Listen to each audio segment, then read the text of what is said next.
क्या हो अगर 100 साल जीने का राज किसी जेनेटिक लॉटरी को जीतने में नहीं बल्कि उस 3 मिनट की बहुत ही साधारण सी आदत में छुपा हो जो कोई भी अपने ऑफिस डेस्क पर बैठे बैठे कर सकता है। हाँ, और यहीं पर विज्ञान हमारी उन पुरानी मान्यताओं को पूरी तरह से पलट देता है जिन पर हम सालों से विश्वास करते आए हैं। बिल्कुल, मतलब जब हम किसी मेडिकल डायग्नोसिस की बात करते हैं तो अक्सर एक उम्मीद होती है कि सब कुछ एकदम स्पष्ट होगा, बिल्कुल इंजीनियरिंग की तरह।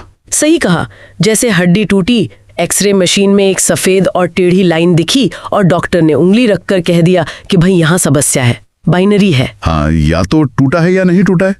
लेकिन जब हम लॉन्जेविटी यानी लंबी उम्र और स्वस्थ जीवन जीने के विज्ञान की दुनिया में कदम रखते हैं तो वो एक्सरे मशीन काम करना बंद कर देती है। एकदम सही बात है, अचानक से तस्वीर बहुत धुंधली हो जाती है। तो आज के हमारे इस गहरे विश्लेषण यानी डीप डाइव का मिशन इसी धुंधली तस्वीर को साफ करना है।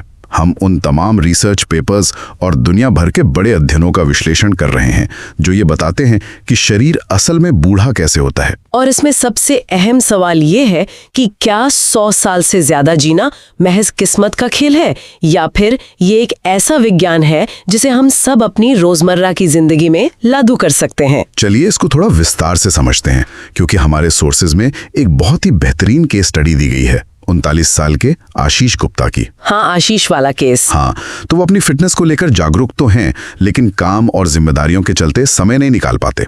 उनका एक सीधा सा सवाल है कि लंबी और स्वस्थ उम्र के लिए वो अपने मौजूदा रूटीन में क्या बदलाव कर सकते हैं। और यहाँ जो सबसे रोचक बात है वो ये कि जो डेटा हम एनालाइज कर रहे हैं वो सिर्फ सतही तौर पर क्या करें और क्या ना करें की लिस्ट नहीं थमाता, राइट, बल्कि वो शरीर के अंदर की मशीनरी को यानी बायोलॉजी को खोलकर दिखाता है। क्योंकि एक आम धारणा ये है कि 35 या 40 की उम्र पार करने के बाद बहुत कुछ बदल पाना मुश्किल होता है।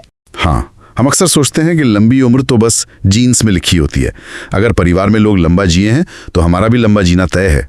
और यहीं पर डैन ब्यूटनर की ब्लू जोन्स वाली रिसर्च एक बहुत बड़ा मिथक तोड़ती है। ओकिनावा और सार्डिनिया वाले ब्लू जोन्स, राइट? बिल्कुल। ब्लू जोन्स दुनिया के वो गिने चुने इलाके हैं जहां लोग सबसे ज्यादा 100 साल की उम्र पार करते हैं। इस रिसर्च का सबसे बड़ा टेक अवे ये है कि हमारी उम्र का केवल 20 से 30% हिस्सा ही हमारी जेनेटिक्स पर निर्भर करता है। बस 20 से 30%? हाँ, बाकी का 70 से 80% पूरी तरह से हमारी जीवन शैली, हमारे पर्यावरण और हमारी आदतों के हाथ में है। एक मिनट, यहाँ मुझे थोड़ा टोकना पड़ेगा, क्योंकि ये बात उन सभी चीजों के खिलाफ जाती है जो आमतौर पर बताई जाती हैं। अगर किसी के दादाजी 95 साल तक जिए तो क्या उसका जेनेटिक हार्डवेयर पहले से सेट नहीं है? ये एक बहुत ही स्वाभाविक सवाल है, लेकिन विज्ञान इसे ऐसे देखता है कि जीन्स आपको सिर्फ एक स्टार्टिंग लाइन देते हैं। Okay, starting line. हाँ, मान लीजिए विरासत में एक बहुत ही मजबूत और शानदार इंजन वाली गाड़ी मिली है। ये वो 20% है जो हमारे हाथ में नहीं था। राइट, वो जेनेटिक्स हो गया। बिल्कुल, लेकिन अगर हम उस गाड़ी में गलत ईंधन डालेंगे, उसकी सर्विसिंग नहीं कराएंगे और उसे हर दिन खराब रास्तों पर रफ चलाएंगे तो वो मजबूत इंजन भी समय से पहले खराब हो जाएगा। क्या बात है, ये एनालॉजी इसे बहुत अच्छे से समझाती है। जीन्स केवल हार्डवेयर हैं, लेकिन जीवन शैली वो सॉफ्टवेयर है जो ये तय करती है कि सिस्टम कितने साल बिना क्रैश हुए चलेगा। एकदम सही, जीन्स केवल संभावनाएं तय करते हैं, लेकिन हमारी जीवन शैली वो स्विच है जो उन जीन्स को ऑन या ऑफ करती है। लेकिन आशीष, जैसे किसी व्यक्ति के लिए जो 39 का है, क्या 40 के आसपास कोशिश करना वाकई असरदार होता है? क्या देर नहीं हो चुकी होती? अरे नहीं, बल्कि ये सबसे गोल्डन विंडो है। 2023 का एक बहुत ही व्यापक अध्ययन है जिसमें 40 से 99 वर्ष की आयु के 7 लाख लोगों का डेटा ट्रैक किया गया था। 7 लाख लोग? ये तो बहुत बड़ा सैंपल साइज है। हाँ, बहुत बड़ा।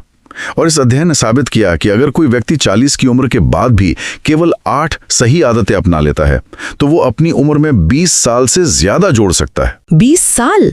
मतलब पुरुष और महिलाएं दोनों के लिए? हाँ, डेटा के मुताबिक पुरुष अपनी उम्र में औसतन 23.7 साल और महिलाएं 22.6 साल जोड़ सकती हैं। इन 8 आदतों में शारीरिक गतिविधि, अच्छी नींद, तनाव प्रबंधन और सही डाइट जैसी चीजें शामिल हैं। 23 साल, ये तो एक पूरी चौथाई जिंदगी के बराबर है। मतलब उम्र के इस पड़ाव पर किए गए बदलाव का असर इतना गहरा हो सकता है। बिल्कुल, और जब हमें ये पता चल गया है कि 70-80% कंट्रोल हमारे अपने हाथ में है, तो हमें इस बात की तह तक जाना होगा कि शरीर आखिर बूढ़ा कैसे होता है। सही बात है। अगर हम बायोलॉजी को नहीं समझेंगे तो ये सिर्फ हवा में तीर चलाने जैसी बात होगी। तो असल में होता क्या है शरीर के अंदर? मॉडर्न जेरोंटोलॉजी यानी उम्र बढ़ने के विज्ञान ने शरीर के बूढ़े होने के 9 जैविक कारणों की पहचान की है, जिन्हें हॉलमार्क्स ऑफ एजिंग कहा जाता है। 9 कारण? क्या हमें वो सारे समझने पड़ेंगे? नहीं, इनमें से अगर हम सिर्फ 2 या 3 को भी गहराई से समझ लें तो पूरी तस्वीर साफ हो जाती है। सबसे पहला है सेल्यूलर सेनेसेंस। ये थोड़ा तकनीकी शब्द लग रहा है, इसे हम आसान भाषा में कैसे समझ सकते हैं? इसे मेरा मतलब है, इसे हम ज़ॉम्बी सेल्स की तरह समझ सकते हैं। ज़ॉम्बी सेल्स मतलब जो ना पूरी तरह जिंदा हैं और ना ही मरे हुए, हॉलीवुड फिल्मों वाले ज़ॉम्बीज। बिल्कुल सटीक। जैसे जैसे उम्र बढ़ती है, शरीर के कुछ सेल्स विभाजित होना बंद कर देते हैं, लेकिन वो मरते नहीं हैं और शरीर से बाहर भी नहीं निकलते। ओह, तो वो अंदर ही रहते हैं। हाँ, वो एक ही जगह बैठकर आसपास के स्वस्थ सेल्स पर इन्फ्लेमेटरी टॉक्सिन्स छोड़ने लगते हैं। इससे शरीर में क्रॉनिक इन्फ्लेमेशन यानी अंदरूनी सूजन बढ़ने लगती है। बाप रे! और दूसरा कारण क्या है? दूसरा बड़ा कारण है माइटोकॉन्ड्रियल डिक्लाइन।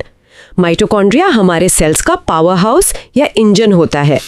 समय के साथ ये इंजन अपनी ऊर्जा खोने लगता है। और यहीं पर वो बात आती है कि हम इस मशीनरी को धीमा कैसे कर सकते हैं, क्योंकि जो सोर्सेज हमने देखे हैं उनमें इन ज़ॉम्बी सेल्स को पनपने से रोकने का सबसे बड़ा हथियार कोई दवा नहीं बल्कि हमारा खाना है। एकदम सही कहा। और यहाँ ओकिनावा का हारा-हाची-बू नियम इस बायोलॉजी पर सीधा वार करता है। यहाँ पर बात सच में बहुत दिलचस्प हो जाती है। यह हारा-हाची-बू असल में है क्या? को केवल 80% तक ही भरना है। जब थोड़ा पेट खाली लगे तभी खाना रोक देना चाहिए। लेकिन इसके पीछे का विज्ञान क्या है? मतलब कम खाने से शरीर की उम्र बढ़ने की रफ्तार कैसे धीमी हो सकती है? इसे कैलोरी रेस्ट्रिक्शन कहते हैं। देखिए, खाना पचाना हमारे शरीर के लिए बहुत मेहनत का काम है। अच्छा। तो जब हम बहुत ज्यादा खा लेते हैं तो शरीर पर दबाव पड़ता है। बिल्कुल। जब पेट को पूरा ठूंस कर खा लिया जाता है तो मेटाबॉलिज्म पर भारी स्ट्रेस पड़ता है। इस पूरी पाचन प्रक्रिया के दौरान फ्री रेडिकल्स पैदा होते हैं। Free radicals? हाँ, इन्हें किसी इंजन से निकलने वाले काले धुएं या एग्जॉस्ट की तरह समझा जा सकता है। जितना ज्यादा और भारी खाना खाया जाएगा उतना ही ज्यादा धुआं बनेगा। ओहो, और वो धुआं सीधा हमारे सेल्स और डीएनए को डैमेज करेगा? एग्जैक्टली। हारा-हाची-बू शरीर के इसी मेटाबॉलिक स्ट्रेस को कम करता है। ये बहुत ही कमाल का कॉन्सेप्ट है। मतलब हम जितना इंजन पर लोड कम डालेंगे उसके पुर्जे उतने ही लंबे समय तक चलेंगे। और खाने की बात करें तो ब्लू जोन्स के लोग ज्यादातर प्लांट बेस्ड डाइट लेते हैं, राइट? हाँ, प्लांट बेस्ड और मेडिटेरेनियन डाइट का काफी चलन है वहाँ।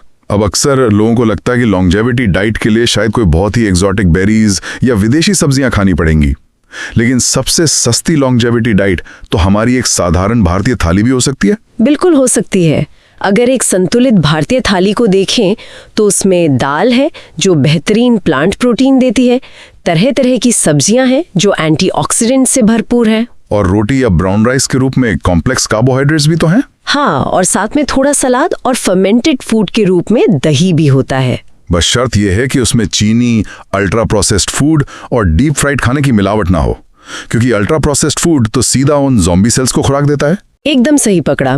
तो डाइट से तो शरीर को सही ईंधन मिल गया और डैमेज रुक गया, लेकिन उस ईंधन का सही इस्तेमाल कैसे हो, इसके लिए दूसरे स्तंभ की तरफ बढ़ना होगा, जो कि मूवमेंट यानी शारीरिक गतिविधि है। हाँ, और यहाँ भी एक बहुत बड़ा भ्रम है कि 100 साल जीने के लिए शायद किसी भारी भरकम वर्कआउट या हैवी वेट लिफ्टिंग की जरूरत है, जबकि रिसर्च तो कुछ और ही कहती है। बिल्कुल, रिसर्च बताती है कि सबसे बेहतरीन और असरदार एंटी एजिंग दवा महज पैदल चलना है। सिर्फ पैदल चलना?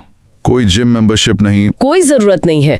रोजाना 7000 से 9000 स्टेप्स चलने का लक्ष्य दिल की बीमारियों और टाइप 2 डायबिटीज के खतरे को नाटकीय रूप से कम कर देता है। और ये स्टेप्स एक साथ पूरे करने की भी कोई मजबूरी नहीं है। अगर कोई आशीष की तरह व्यस्त है तो वो 3000 कदम सुबह, कुछ कदम ऑफिस के ब्रेक में और बाकी शाम को पूरे कर सकता है। हाँ, टुकड़ों में भी किया जा सकता है, लेकिन मूवमेंट वाले हिस्से में केवल पैदल चलना ही काफी नहीं है।